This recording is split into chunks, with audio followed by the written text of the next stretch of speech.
رجل إلى النبي صلى الله عليه وسلم يشتكي من أبيه وقال: يا رسول الله، أبي أهلك مالي، أخذ مالي، لا يبقي لي شيئا. فقال رسول الله صلى الله عليه وسلم لهذا الرجل: اذهب وأحضره لنسمع منه. ذهب الولد إلى أبيه، وبينما هما في الطريق قادمان، هذا الأب من شدة ألمه من صنيع ابنه به قال أبياتا في نفسه من الشعر ما سمعها أحد. ثم وصل إلى الرسول صلى الله عليه وسلم، فقال له الرسول صلى الله عليه وسلم: ما شأنك مع ابنك؟ أخذت منه المال؟ قال: يا رسول الله، اسأله أين أنفق هذا المال؟ أليس على عماته وأخواته؟ فرسول صلى الله عليه وسلم سأل الشاب فقال: نعم. ثم التفت رسول الله صلى الله عليه وسلم إلى هذا الأب وقال: اتركنا من هذا الآن. ما الذي قلته في نفسك وأنت قادم إلي؟ من الذي أخبر رسول الله صلى الله عليه وسلم؟ نزل جبريل لعظمة ما في قلب هذا الأب من الحزن ليرسل رسالة إلى رسول الله صلى الله عليه وسلم أن هذا الرجل مكلوم مجروح من ابنه، وقد قال أبياتا في قلبه اسمعها منه. فالرجل بهت واستغرب وقال: أشهد أنك رسول الله، والله ما قلتها لمخلوق بل زورتها في نفسي. قال: قلها. يقول: قلت غدوتك، يتكلم عن ابنه، غدوتك مولودا وعلتك يافعا، تعل بما أدني عليك وتنهل، إذا ليلة نابتك بالشكوي لم أبت لشكواك إلا ساهرا أتململ، كأني أنا المطروق دونك بالذي طرقت به دوني، وعيني تهمل تخاف الردى نفسي عليك، وإنها لتعلم أن الموت حتم مؤجل، فلما بلغت السن والغاية التي إليها مدى ما كنت فيك أؤمل، جعلت جزائي منك غلظة وفظاظة، كأنك أنت المنعم المتفضل، فليتك إذا لم ترع حق أبوتي، فعلت كما الجار المجاور يعمل. هنا انتفض الرسول صلى الله عليه وسلم وقال للشاب: قم أنت ومالك لأبيك. هذا الألم الذي وصل في قلب هذا الأب حتى إن جبريل ينزل من السماء موجود في قلوب كثير من الآباء في هذا الزمن. إنه أبوك وأوسط أبواب الجنة كما قال النبي صلى الله عليه وسلم، الذي قال لنا أنك لن توفيه حقه إلا في حالة واحدة. أتعلمون ماذا قال حبيبكم صلى الله عليه وسلم؟ قال: لا يجزي ولد عن والده، يعني لا يمكن أن توفي حق الأب إلا أن تجده مملوكا فتشتريه فتعتقه، هنا تكون أديت حق الأب. من يستطيع أن يعمل هذا في هذا الزمن؟ إذن لا يمكن أبدا أن توفي حقه، لأنك أيها الابن فيك 3 خصال ورثتها في أبيك. يقول النبي صلى الله عليه وسلم: الابن مجبنة مبخلة محزنة. الابن، أنا وأنت أبناء، مجبنة تجعل أبوك دائما خائف عليك منذ أن ولدت إلى أن يفارقك وهو يخاف عليك، يخاف عليك في تربيتك، يخاف عليك في رزقك، يخاف عليك في دراستك، يخاف عليك في عشرتك، يخاف عليك في كل شيء، حتى تفارق بعضا لا يفرقكم من الموت وهو حزين عليك. مجبنة خائف عليك، محزنة دائما تدخل في قلبه الحزن. لماذا؟ لأنه يخشى أن يقصر في حقك في حياتك، لا يريد أن يكدر خاطرك، كل ليلة ينظر إليك، يحاول أن تنام وأنت آمن مطمئن، ثم بعد ذلك إذا افترقتما فإنه لا يحزنه شيء أشد من أن يراك بعيدا عن ربه أو بعيدا عن طاعته. ثم ماذا؟ ثم قال: ومبخلة. ما معنى مبخلة؟ أي أنه يحرم نفسه من لذات العيش لتنعم بها أنت. أنتم آباء، لكم أبناء، ألا تحرم نفسك أحيانا من شيء تحبه لأنك تريده لابنك؟ هكذا كان أبوك. أنت الآن في زمن رخاء، هو كان في زمن شدة. فإذا الابن مجبنة محزنة مبخلة، فهل ستوفي حق الأب؟ إن الأب لا يبخل على نفسه ليسعدك، ويعيش العمر كله خائف عليك.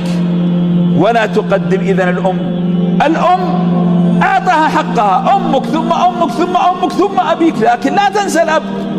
إذا كانت أمك قدمتك إلى العالم، فالأب هو الذي يقدم العالم كله بين يديك. إذا الأم تمنحك الحياة، فالأب يعلمك كيف تعيش في هذه الحياة. إذا الأم تحملك في بطنها 9 أشهر، فالأب يحملك أنت وأمك العمر كله. إذا الأم تتأكد أنك لست بجائع، فالأب يعلمك كيف ألا تجوع.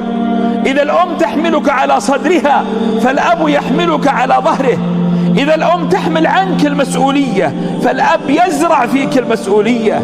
إذا الأم تحميك من السقوط، فالأب يعلمك كيف تقوم بعد السقوط. إذا الأم تشعر بك وتحبك منذ ولادتك، الأب لن تشعر به ولن تشعر بحبه إلا إذا أنت أنجبت الأبناء. هنا تعلم كيف كان أبوك يحبك. الأم هي منبع الحنان، لكن الأب هو منبع الأخلاق. الأب هو تلك الشمعة التي احترقت العمر كله من أجل أن تضيع السعادة لك ولأمك ولإخوانك. الأب هو الذي تغرب وابتعد عن أحبابه وأصحابه وأنس نفسه.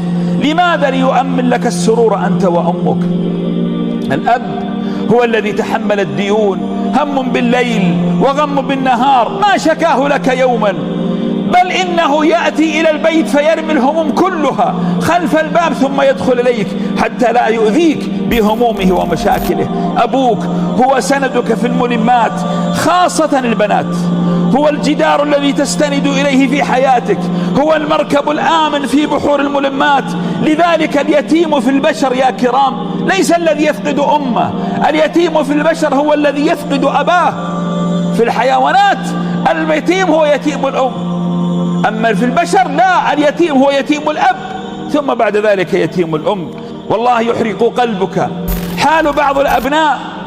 تجد بعض الأبناء سبحان الله ليس له منطق طيب مع أبيه، لا يتكلم إلا بفظاظة، لا يتكلم إلا بغلظة، لا يحترم الأب، يرفع صوته على أبيه. لماذا يا أخي؟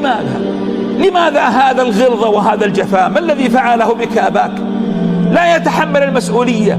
تجد أن البيت في 4-5 سيارات أمام الباب، ومع ذلك السائق هو الذي يقوم بمسؤوليات البيت كلها. أين الأبناء؟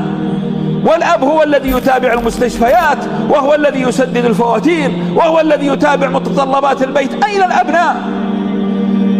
وأيضا هناك لا يسانده ولا يقف معه. تجد الأب مثلا أمضى العمر كله في غربة، في تعب، مدارس خاصة، مدرسين، فلما وصل إلى الذروة وبدأ ينتظر النتائج من الابن، وإذا به عاطل خامل لا يبحث عن عمل ولا يبحث عن وظيفة العمر كله وهو وبال على أبيه. أهكذا يكون بر الأب؟ أيها الابن خذها مني وأقسم عليها إن أجمل هدية يقدمها الابن لأبيه هو صلاحه، هو توفيقه، هو أن يراك ترفع اسمه في المحافل، هو أن يراك ترفع رأسه في كل مكان، هو أن يرى الناس تقول لك أيها الابن رحم الله من ربك. هنا أنت أعطيته أغلى وأجمل هدية يتمنها لك. إذن أنت المستفيد. فأبوك ولو كان قاسيا، أبوك ولو طلق أمك، أبوك ولو عاملك بغلظة، هو أبوك، لا تعرض عنه. تستطيع أن تغير الزوجة، تستطيع أن تنجب الأبناء، تستطيع أن تفعل كل شيء إلا الأب. من أين تأتي بأب جديد؟ فما لك إلا هو، فاصبر وتعامل معه بالتي هي أحسن. أما البنات فأنتن الرحمة. اسمحوا لي أن أوجه رسالة إلى البنات. البنت هي الرحمة، هي طريق الجنة، هي وردة حياة الأب، هي ماء وجه الأب، لماذا خصها النبي صلى الله عليه وسلم فقال من عال جاريتين فأحسن تربيتهما كن له وجاء من النار يوم القيامة؟ لماذا؟ لأنها الأهم والأعظم خطرا. البنت خاصة في هذا الزمن للأسف، لما توظفنا واشتغلنا استغنينا عن الأباء، مالت إلى الأم كثيرا، خاصة إذا كان الأب لديه زوجة أخرى، ينسون الأب. لماذا يا أختي؟ لماذا يا بنتي؟ لماذا تلتفتين إلى أمك وتتركين الأب؟ أمك لازمتك العمر كله. لماذا؟ لأن أباك أمن لها العيشة الطيبة من أجل أن تعيشين مع أمك، تغرب لتسعدين وتألم لتفرحين وجاع لتشبعين. هذا الذي فعله أبوك معك. أبوك هو أصدق حضن تحتضنينه، أبوك هو مصدر عزك وفخرك أمام زوجك وأمام الناس كلهم، أبوك هو الذي أغناك من الفقر، أبوك أجمل رائحة تشمينها هي رائحة عرقه. لماذا؟ لأنك تعلمين أن هذا العرق ما نزف إلا من أجل أن تسعدين. أبوك هو فارس أحلامك يوم كنت صغيرة، هو ظهره، هو فرسك يوم أن كنت تلعبين على ظهره، هو الحضن الصادق الذي تحتضنينه وتعلمين أنك أحب الناس إليه. فيا أختي الفاضلة ويا ابنتي الفاضلة، استمتعي بهذا الأب قبل أن يرحل. سيأتي يوم ويرحل، ثم بعد ذلك إذا رحل والله لتبكين عليه الدم قبل الدمع. الأب أيها الإخوة الكرام هو الحب الصادق، هو النبع الصادق للحنان، فبدونه الحياة لا قيمة لها ولا طعم. أسأل الله تعالى أن يوفقنا لبر الآباء وأن يعيننا على أداء حقوقهم.